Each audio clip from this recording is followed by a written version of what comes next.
안녕하세요. 부산회사 김경열입니다. 요즘 뉴스를 통해서 공기업 직원들과 정치인들의 땅 투기 정황이 밝혀지면서 우리 사회에서 공정성에 대한 믿음이 많이 훼손되고 있습니다.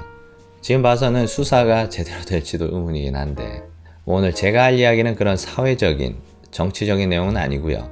저는 좀 더 근원적인 사람들이 왜 공정하고 정의로운 사회를 원하는지에 대해서 평소 제가 가지고 있던 생각을 좀 말씀드려 보겠습니다. 보통 사람들이 공정성이 훼손됐다는 사실을 알았을 때 가장 먼저 나타나는 반응은 분노입니다. 고위층 자녀의 입시 비리 뉴스를 들었을 때, 공기업 직원들의 땅 투기 뉴스를 들었을 때 가슴이 뜨거워지면서 분노의 감정이 막 끌어오르죠. 이런 반응은 이성적으로 나의 득실을 따진 뒤에 나오는 반응이 아닙니다. 좀 더 본능적이고 감정적인 반응이죠. 예를 들어 LH 직원이 경기도 신도시에 땅 투기를 해서 큰 돈을 벌었다고 해도 부산에 살고 있는 제가 직접적인 손해를 볼 건 없죠. 물론 투기꾼들이 빽빽하게 심어놓은 묘목을 보상해 주느라고 세금이 낭비되기 때문에 국가적으로 보면 큰 손해지만, 그리고 고위층 자녀들이 스펙을 위조해서 의대에 입학한다고 해도 이미 의사 자격증을 따고 15년이 지난 제가 직접적으로 손해볼 건 없죠. 하지만 저는 그런 뉴스들을 들으면 화가 납니다. 저뿐만 아니라 대부분의 사람들이 우리 사회의 공정성이 훼손되는 이런 뉴스를 들으면 직접적인 피해를 보는 사람은 물론이고 직접적인 연관이 없는 사람들도 본능적인 분노의 감정을 느끼실 거예요. 그래서 사람들이 공정성을 원하는 건 이성보다 감정의 영역이라고 할 수 있습니다. 여기서 이성과 감정의 영역을 명확하게 분리하기는 어렵지만 신경학적으로 이야기를 해보자면 이성이란 대뇌 피질, 그러니까 우리 뇌의 겉부분에서 발생하는 활동이고, 감정은 대뇌 피질보다는 좀 더 아래쪽 딥브레인에서 발생하는 뇌의 활동과 연관이 깊습니다. 그리고 뇌의 더 깊은 곳으로 내려가면 호흡이나 심장박동 같은 직접적인 생체 반응을 조절하는 부분들이 나오죠. 그래서 우리가 격렬한 감정의 변화를 느낄 때, 예를 들어 분노하거나 두려워하거나 아니면 사랑의 감정을 느낄 때도 몸이 저절로 반응하면서 호흡이 가빠지고 심장이 빨리 뛰죠. 하지만 뭔가 이성적인 계산을 할 때는 우리 몸이 반응하지 않습니다. 대뇌 피질과 생체 반응을 조절하는 부분은 너무 멀리 떨어져 있으니까.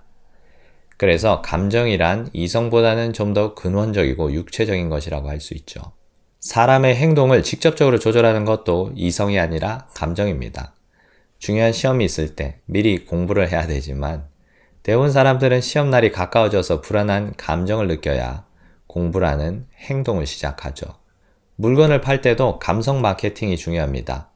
소비자들의 지갑을 열어서 돈을 쓰게 하는 행동을 유도하는 건 이성보다 감성이니까.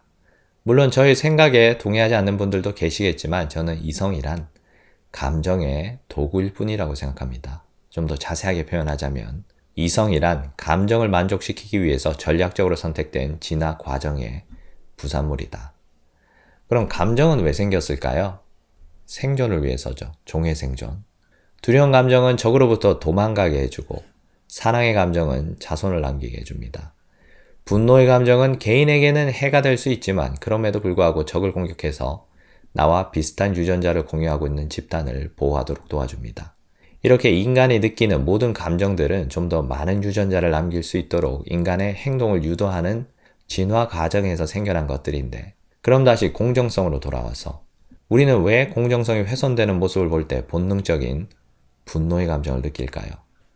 그런 분노가, 그런 정의감이 진화 과정에서 유리했기 때문이겠죠.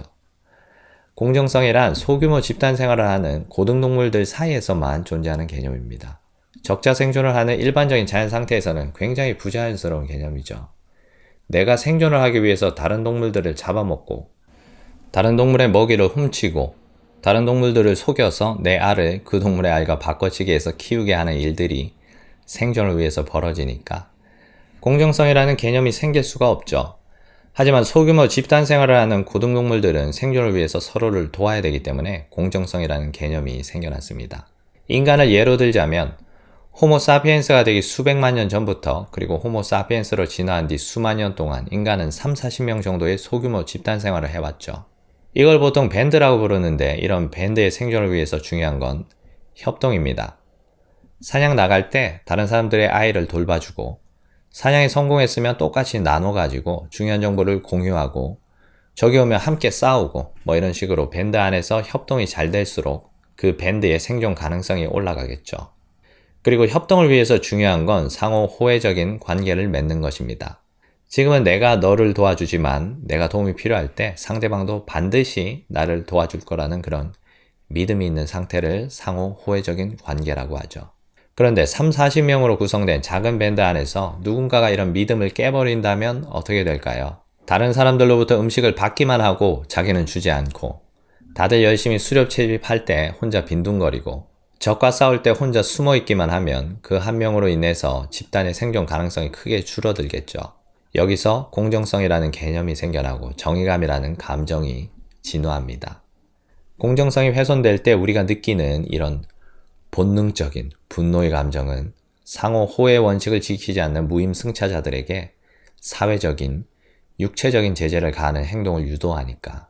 그래서 무임승차자는 밴드 구성원들로부터 따돌림 당하고 음식을 받지도 못하고 짝을 찾기도 어려워져서 자손을 남기기도 힘들어지겠죠. 반대로 상호 호혜 원칙을 잘 지키는 밴드 구성원은 많은 자손을 남길 겁니다. 그리고 밴드 차원에서 보자면 공정성에 대한 분노의 감정을 발달시키지 못한 밴드는 생존율이 떨어지면서 사라지겠죠. 자연 선택에 의해서 정의감이 진화하고 있습니다. 그런데 이렇게 생각하면 사기꾼들은 예전에 다 멸종했어야 할 것 같은데 왜 우리 주위에는 아직까지도 사기꾼들이 남아있을까요? 그건 대규모 농경사회가 시작되면서 상호 호혜 원칙을 지키기 어려워졌기 때문이죠.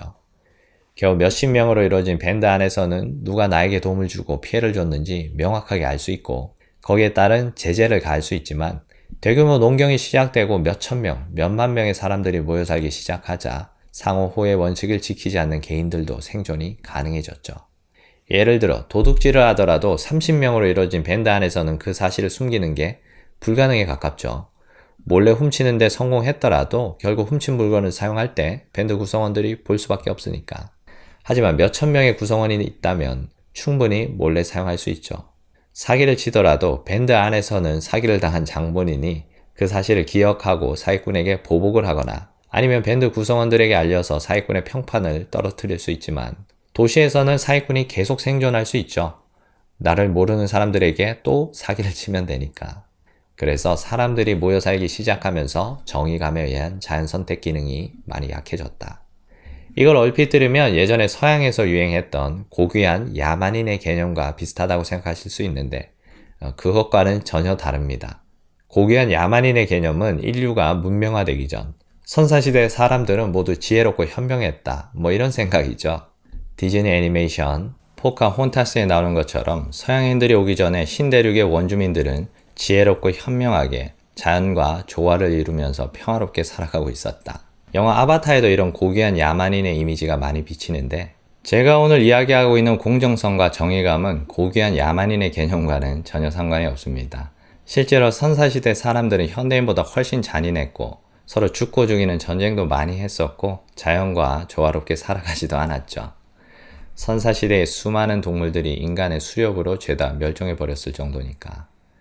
그래서 선사시대 사람들이 현대인보다 특별히 더 현명했거나 착했던 건 아닌데 한 가지 달랐던 점은 상호 호혜 원칙은 반드시 지키는 사람들이었다. 그걸 지키지 않으면 생존이 어려워지니까. 이 상호 호혜 원칙은 다르게 말하면 성경에 나왔던 황금률이죠. 남에게 대접받고자 하는 대로 너희도 남을 대접해라. 공자님도 논어에서 비슷한 말씀을 하셨죠. 자기가 하고 싶은 것이 아니면 남에게 시키지 말라. 공자님의 말씀을 요즘 유행하는 말로 바꾸면 내로남불하지 말라는 뜻인데 안타깝게도 현재 수백만 명, 수천만 명이 모여 사는 국가 단위 사회에서는 선사시대와 달리 내로남불하는 사람들이 더 성공하고 더 많은 유전자를 남길 가능성이 높습니다. 하지만 수백만 년 동안 진화해온 우리들의 정의감 그리고 공정성이 훼손될 때 느끼는 이 깊은 분노는 우리의 유전자에 각인되어 있죠. 제가 방금 국가 단위 사회에서는 상호 호혜 원칙이 지켜지기 어렵다고 말씀드렸지만 최근 SNS의 발달로 그런 양상도 조금씩은 바뀌는 것 같아요. 예전 같으면 극소수밖에 몰랐을 고위층의 비리와 내로남불을 온 국민이 순식간에 알 수 있는 시대니까. 선사시대만큼은 아니겠지만 그래도 어느 정도는 황금률이 지켜질 수 있는 환경이 되어가고 있는 것 같습니다. 최소한 겉으로는. 그리고 역시 선사시대와 같이 황금률이 지켜지지 않는 사회는 서서히 도태되다가 멸망하겠죠. 어쨌든 오늘은 왜 우리가 공정성이 훼손될 때 본능적으로 분노하고 정의로운 사회를 갈망하는지에 대해서 평소 제가 가지고 있던 생각을 가볍게 이야기해봤는데 재미가 있으셨을지 모르겠네요. 결론은 공정성에 대한 갈망은 수백만 년의 진화 과정을 통해서 우리 유전자에 각인되어 있다. 그럼 오늘 영상은 여기까지 하겠습니다. 재미가 있으셨다면 좋아요, 구독 그리고 알람 설정까지 부탁드리고요. 저는 다음 시간에 더 재밌는 내용으로 돌아오겠습니다. 끝까지 시청해주셔서 감사합니다.